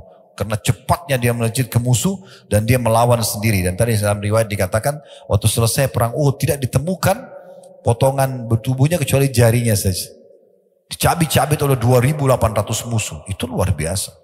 Bagaimana kekuatan mereka dalam masalah ini. Mungkin kalau kita ingin korek teman-teman sekalian, kisah seperti ini banyak sekali ya. Namun ada satu kisah yang saya ingin tambahkan. Tentu ada kisah yang pernah kami sampaikan, pertandingan duelnya Ali bin Abi Thalib dengan Amr bin Wud dalam perang Khandaq. Kemudian juga banyak kisah-kisah Zubair ya, dengan tokoh-tokoh kesatrianya Yahudi di Khaybar ya. Banyak sekali kisah-kisah yang luar biasa, heroik sekali gitu ya. Kalau kita ingin bahas ini mungkin banyak sekali memakan waktu. Tetapi teman-teman sekalian, saya coba datangkan sekarang kisah selain sahabat. Mungkin ada yang mengatakan sahabat ya hidup bersama Nabi dan seterusnya. Oke, ada generasi setelahnya, tabi'in. Ada seseorang tadinya kafir, orang Persia. Namanya Rafi' ibn Mahran, julukannya Abul Aliyah. Orang ini teman-teman sekalian tumbuh dalam keadaan penyembah api di Persia. Waktu umat Islam berhasil menembus ya Persia di tangan Sa'ad bin Abi Waqqas radhiyallahu anhu, berhasil menembusnya, maka mulailah banyak orang-orang Persia menjadi tawanan perang, di antaranya Rafi'. Lalu kemudian dia lihat muamalahnya kaum muslimin, bagaimana umat Islam sangat santun, sangat baik. Di medan perang mereka seperti singa memang, tapi kalau orang sudah tertawan, mereka menjalankan sabda Nabi SAW, berbuat baiklah kepada termasuk tawanan-tawanan. Sampai sebagian tawanan kaum muslimin mengatakan, kami menyaksikan sendiri bagaimana mulut-mulut kami dimasukkan roti-roti yang manis, dan kaum muslimin memasukkan ke mulut mereka kurma-kurma yang sudah kering. Saking kita disuruh buat baik pada tawanan. Akhirnya dia masuk Islam. Tapi waktu dia masuk Islam, dia bukan main-main. Dia tahu pondasi dasar Islam ini adalah keimanan. Maka dia mulai menghafal Al-Quran, dia mulai menghafal hadis-hadis Nabi SAW dari orang kafir, ya, masuk iman dalam hatinya sampai menjadi ulamanya tabi'in. Abul Aliyah sampai dalam ilmu hadis dikenal dengan sanad emas. Abul Aliyah, kemudian sahabat Nabi lalu Rasulullah SAW. Tadinya orang ini mengambil ilmu dari para tabi'in. Dan beliau tabi'in sendiri. Lalu beliau berkata pada dirinya sendiri, saya kenapa harus belajar dari tabi'in? Kenapa saya tidak belajar dari sahabat langsung? Mulailah dia nukil, belajar dari, dan dia sempat mendapati Abu Bakar di akhir hidupnya. Kemudian juga datang di masa Umar dan mulai belajar dari Abdullah bin Abbas, Abdullah bin Umar, Anas bin Malik, ya, Samurah bin Jundub, dan banyak sekali sahabat-sahabat Nabi yang lain, dan menjadi murid-murid utamanya. Tapi jelas teman-teman sekalian, kalau kita ingin korek kisahnya dari awal di panjang lebar, saya akan buat satu serial. Alhamdulillah kita sudah buat serial Sahabat Tabligh Akbar. Kita juga sekarang sudah mulai masuk ke serial 25 Nabi dan Rasul. Kami juga akan masuk nanti di serial para tabi'in. Dan kita akan lebih rincikan biografi dan seterusnya. Tapi saking orang ini betul-betul tulus dan dia ingin memenuhi hatinya dengan keimanan, maka yang terjadi adalah Allah murahkan dia, Allah berkahi hidupnya. Dia belajar, dia terus terapkan ilmunya sampai dia betul-betul sampai pada level memahami ilmu agama ini yang mungkin tidak umum orang fahami di masa itu saja. Di antaranya dinukil sebuah kisah, pernah ada satu orang temannya atau muridnya melihat dia selesai wudhu. Berjatuhanlah air wudhu itu dari wajahnya, dari tangannya, ya. Kemudian dia selepas wudhu mau masuk di masjid, orang ini mengatakan pada Abul Aliyah, Inna Allah yuhibbut tawabin yuhibbul mutatahirin. Allah itu suka sekali dengan orang yang suka bertaubat dan orang yang bersuci. Yang dia fahami bersuci di sini dengan air. Maka Abul Aliyah mengatakan, wahai saudaraku, yang dimaksud dengan mutatahirin bukan bersuci dengan air, tetapi seseorang mensucikan dirinya dari dosa-dosa dengan ketakwaannya, dengan kepatuhannya kepada Allah Subhanahu wa ta'ala. Dan dia menyebutkan banyak sekali kata-kata hikmah. Di antaranya karena dalamnya imannya dan dia bagaimana terus mendalami ilmu agama ini sampai akhirnya hikmahnya dinukil. Dia mengatakan, "May yu'min billahi hadahu." Siapa yang beriman pada Allah pasti Allah akan kasih petunjuk. Asal dia sempurnakan imannya dalam hati, apa saja yang dia butuh akan diberikan petunjuk. Ya. Wa misdaqu dzalika qauluhu ta'ala, "Wa may yu'min billahi yahdi qalbah." Dan pembenaran terhadap apa yang saya ucapkan adalah firman Allah Subhanahu wa ta'ala, siapa yang beriman kepada Allah, memaksimalkan imannya dalam hatinya kepada Allah, Allah akan berikan petunjuk pada hatinya. Apa saja yang sedang dihadapi ada solusinya. Itu disebutkan dalam surah Taghabun, surah nomor 64 ayat 11. Lalu dia bilang lagi, "Wa man tawakkala 'ala Allahi kafahu." Dan siapa yang menyerahkan hasil usahanya kepada Allah, Allah akan jadi pencukup baginya. Wa misdaqu dzalika qauluhu ta'ala, dan yang membenarkan apa yang saya ucapkan adalah firman Allah Subhanahu wa taala, "Wa may yatawakkal 'ala Allahi fahuwa hasbuh." Surah At-Talaq surah nomor 65 ayat 3. Siapa yang bertawakal kepada Allah, ikhtiar dulu kemudian dia serahkan usahanya kepada Allah, maka pasti Allah akan jadi pencukup baginya. Wa man aqradahu jazah, dan siapa yang meminjamkan di jalan Allah, bersedekah di jalan Allah, maka Allah pasti akan balas dia. Wa misdaqu dzalika qauluhu ta'ala, dan itu pembenarannya adalah firman Allah Subhanahu wa taala, "Man dzalladzi yuqridullaha qardan hasanan fayudha'ifahu lahu adha'afan katsira." Surah Al-Baqarah surah nomor 2 ayat 245. Dan siapa yang meminjamkan untuk Allah dengan pinjaman yang baik, maka Allah akan lipat gandakan dengan kelipatan-kelipatan yang banyak. Satu waktu dia masuk dalam majlisnya Abdullah bin Abbas radhiyallahu anhuma. Waktu itu Abdullah bin Abbas menjadi gubernur, atau kalau kita sekarang wali kota mungkin di kota Basra. Kemudian di situ ada tokoh-tokoh Quraisy yang duduk. Ini tokoh kita Abul Aliyah ini mantan budak. Orang Persia ditawan oleh muslimin jadi budak, lalu diperjualbelikan di pasar sampai akhirnya dibebaskan oleh seorang majikannya wanita. Ada kisahnya panjang sesungguhnya, ya, di bagaimana dia dibebaskan, wanita itu ikut di sholat muslimin, saya bebaskan Abul Aliyah karena Allah SWT agar dia mengajar umat Islam agama gitu ya. Yang jelas karena dia ilmunya sangat luas, imannya sangat dalam, isi hidupnya semua nasihat yang baik, manfaat kepada umat Islam. Dia masuk di medan perang, dia berperang sampai dicintai oleh para sahabat, di antara Abdullah bin Abbas. Satu waktu dia dalam majelisnya Abdullah bin Abbas radhiyallahu anhuma, kemudian dia dimuliakan, diajak duduk ya di majelisnya atau di singgasananya Abdullah bin Abbas. Lalu orang-orang Quraisy yang ada di situ saling saling mencibir, bukan mencibir sebenarnya, saling orang yang bermain mata, gams ya, orang bermain mata gitu. Abdullah bin Abbas tangkap itu, sekarang kok bisa sih mantan budak Abdullah bin Abbas malah muliakan kita ini orang-orang Quraisy, tidak seperti itu. Tapi ini bukan sahabat-sahabat Nabi ya, ini orang-orang yang galangan tabi'in yang hidup pada masa itu. Maka Abdullah bin Abbas tangkap itu. Lalu beliau memberikan pelajaran kepada mereka semua, bagaimana Allah Azza wa Jal memuliakan orang justru karena keimanannya dan ilmunya. Maka Abdullah bin Abbas mengatakan, innal ilma yazidu ahlil ilmi syarafa. Ketahuilah, ilmu itu benar-benar menambah kemuliaan bagi seseorang. Dari belajar agama sampai betul-betul bisa mendatangkan keimanan yang sempurna, itu akan menambah kemuliaan. Wa yarfa'u qadra ahlihi bainan nas, dan akan memuliakan kedudukan orang yang mempunyai ilmu dan iman itu di tengah-tengah manusia. Wa yujlisul mamalik 'alal asirra, dan akan mendudukkan para mantan-mantan budak atau budak pun di singgah-singgasananya para raja-raja. Jadi kita bisa lihat teman-teman sekalian bagaimana orang kalau bertakwa kepada Allah SWT. Kita sudah datangkan contoh dari masalah ibadah, dari masalah jihad, dari masalah ilmu. Bagaimana betul-betul orang kalau punya iman itu Allah bukakan pintu-pintu keberkahan. Dimuliakan di tengah-tengah masyarakat. Kemudian teman-teman sekalian, kita juga mungkin perlu fahami baik-baik tentang masalah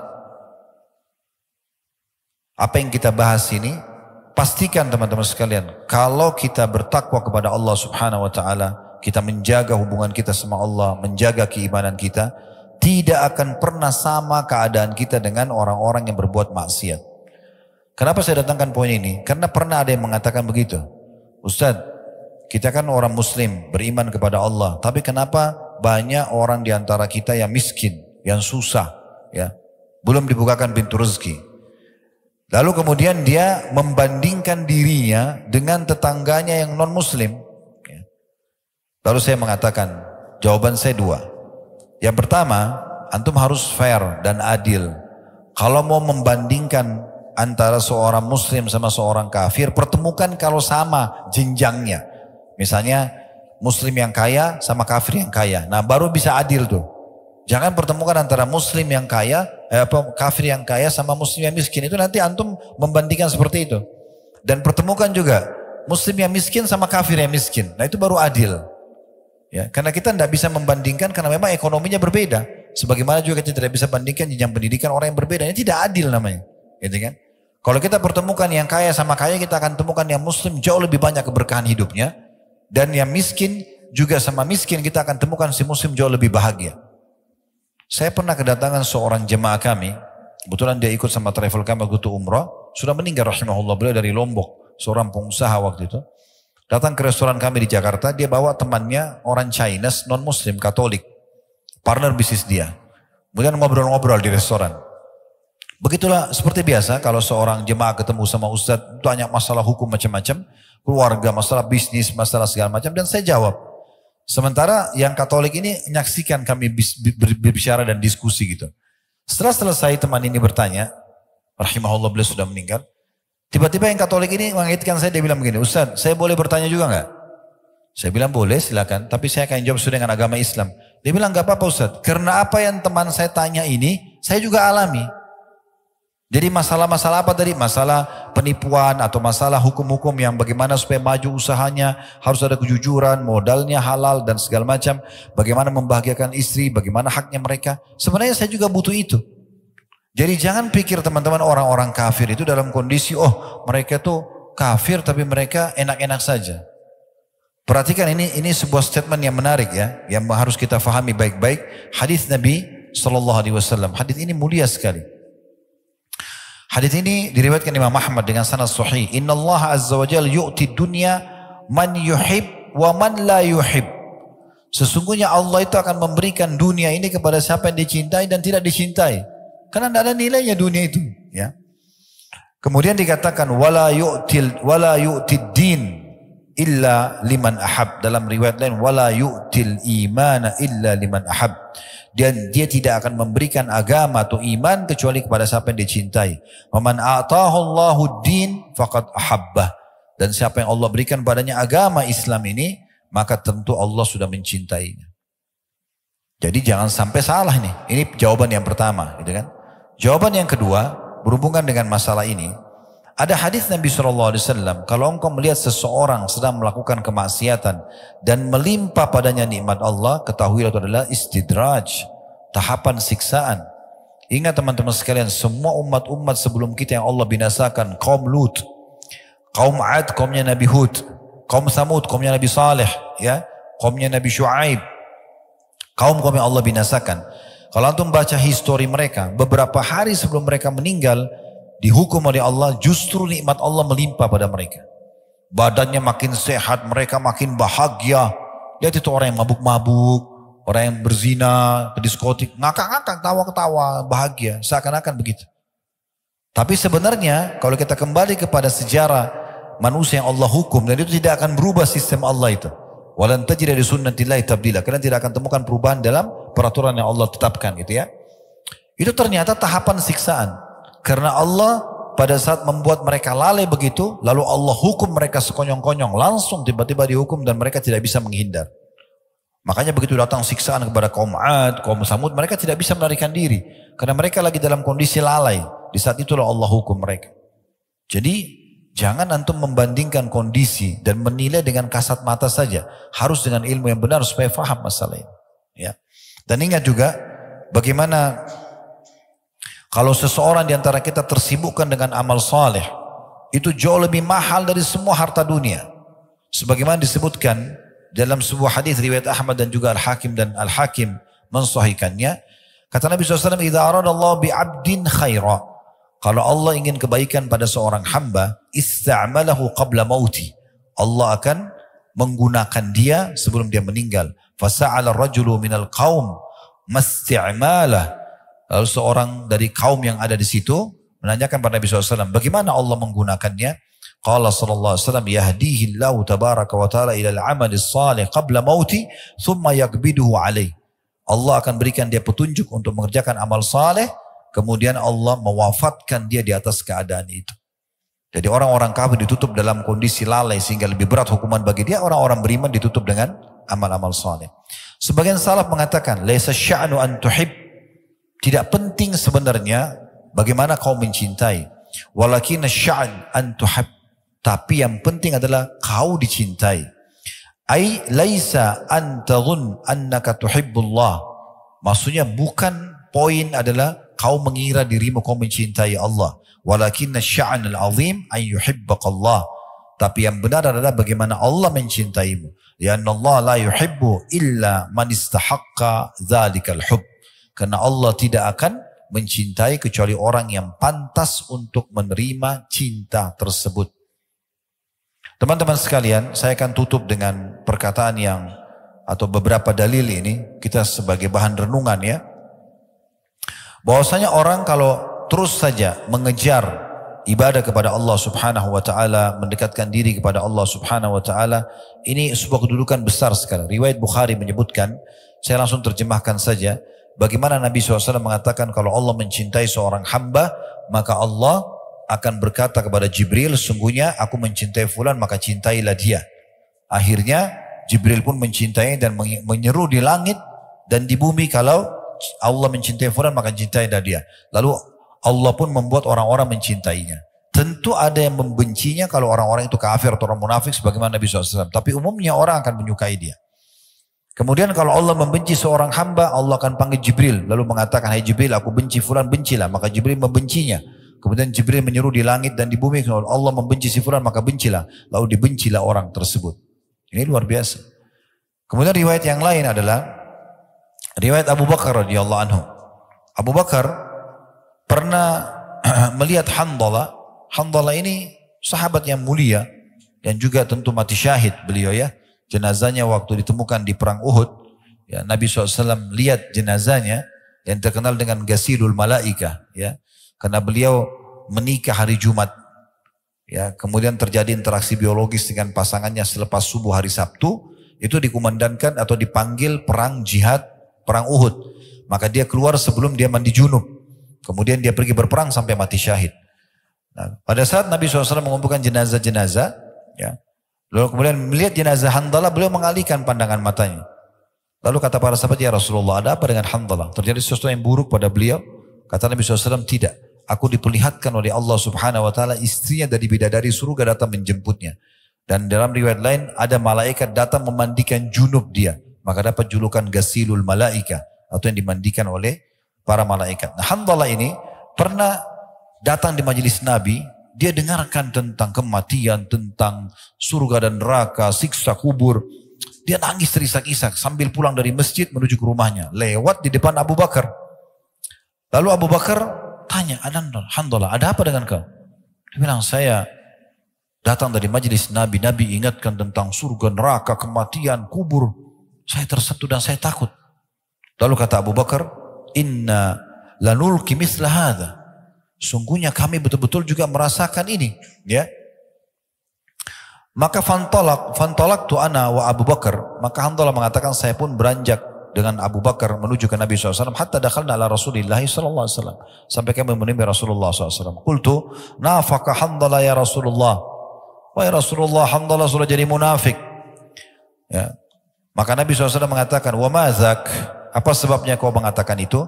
Qultu ya Rasulullah, nakunu indaka tuzakkiruna bin nari wal jannah hatta ka'anna ra'yal ain. Kami duduk di sisi Anda ingatkan kami tentang surga neraka, sampai kami seakan-akan melihat surga neraka dengan mata kepala kami.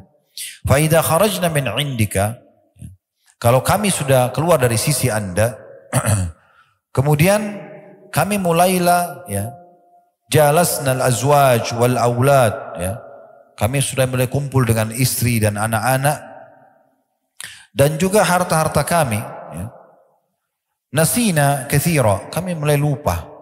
Faqala sallallahu alaihi wasallam, maka Nabi SAW mengatakan, walladzi nafsi biyadi, demi zat yang jiwaku dalam genggamannya, maksud demi Allah, in law tadumuna ala ma taqumuna indi, ya. Kalau seandainya kalian coba mempertahankan iman kalian seperti waktu kalian sedang duduk di sisiku, betul-betul yakin itu Allah ada, hati kalian penuh dengan iman, surga seperti depan mata dan ingin mengejarnya dengan amal soleh ke amal soleh yang lain, neraka seperti depan mata sehingga takut sekali berbuat dosa, kalian jaga itu. Kemudian dikatakan oleh Nabi SAW, kalian jaga seperti kalian di sisiku, ya. La safahatkumul malaikatu ala furushikum, maka pasti malaikat-malaikat akan datang dan menyalami kalian di ranjang-ranjang kalian, wa fiturukikum, dan di jalan-jalan kalian. Walakin ya Handalah sa'atun wa sa'ah. Tapi hai Handalah, memang sekali ini dan sekali itu. Maksudnya adalah yang kita ingin titik beratkan teman-teman sekalian di sini, bagaimana Nabi SAW menitik beratkan. Kebanyakan orang fahami hadis ini sebagai penutup, ya. Bagaimana orang banyak memahami, oh kata Nabi SAW, Handalah sesaat-sesaat. Sehingga mereka, saya sering dengar ikhwah bilang gitu, ya.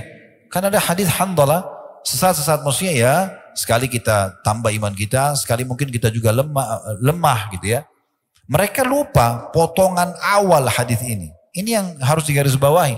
Kata Nabi SAW, bersumpah atas nama Allah, andai saja kalian pertahankan itu, semangat untuk ibadah dengan penuh keyakinan Allah sedang melihat, Allah sedang menilai, mengawasi, dan surga depan mata. Kalau saya mati nih dalam keadaan beribadah, saya akan masuk surga.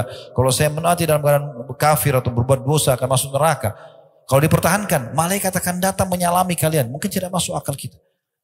Karena banyak orang tidak masuk di akalnya, dia tidak jadikannya sebagai pegangan. Padahal sebenarnya itu yang Nabi ingin titip pesankan.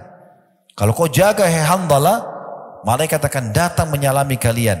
Di jalan-jalan kalian, di ranjang-ranjang kalian. Maksudnya menolong kalian dengan caranya. Salah satu maknanya di sini adalah kalau pernah dengar tentang keutamaan masjid, ya. Jadi jangan teman-teman tinggalkan masjid bagaimanapun keadaannya kecuali darurat sekali. Sholatnya terutama, ya. Karena kata Nabi SAW dalam hadis yang disahihkan oleh Al-Mudri dalam Targhib Tarhib beliau dan disahihkan oleh Syekh Albani, bahwasanya masjid itu memiliki pasak-pasak. Itulah para pengunjungnya, ya. Kalau mereka sakit, maka malaikat menjenguk mereka. Dan kalau mereka butuh bantuan, malaikat membantunya. Memang tidak nampak depan mata kita malaikat itu.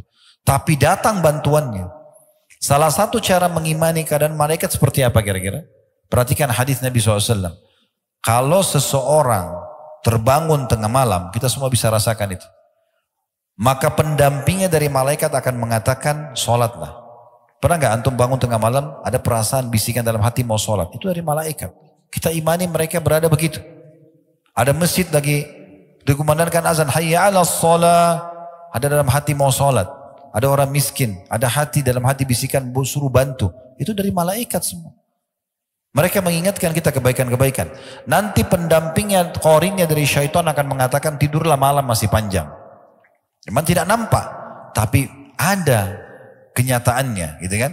Nah seperti itulah. Jadi yang kita titik beratkan sekarang secara tazkiyatun nafs, musyid jiwanya adalah bagaimana kita ambil potongan pertama hadis, yaitu mempertahankan keimanan kita. Antum harus merasa teman-teman sekalian, mempertahankan iman antum, ibadah antum pada Allah ini lebih mahal dan lebih butuh daripada makan pada saat lapar, tidur pada saat ngantuk, obat pada saat sakit, lebih penting.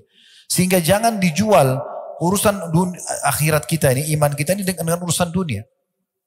Kita jual hanya karena mau transaksi jual beli, hanya karena suka dengan seorang wanita, hanya karena suka dengan seorang laki-laki, lalu meninggalkan agama, lalu meninggalkan perintah dan segala macam. Jangan seperti itu, ya. Itu yang kita maksudkan. Allahu a'lam. Semoga Allah SWT membuat kita selalu istiqamah, bisa menjaga keimanan kita, dan Allah terus membuat kita ya menyempurnakan iman kita ini sampai kita bertemu dengan Allah dalam kondisi kita mendapatkan maksimal apa yang telah Allah janjikan kepada kita semua. Allahumma amin.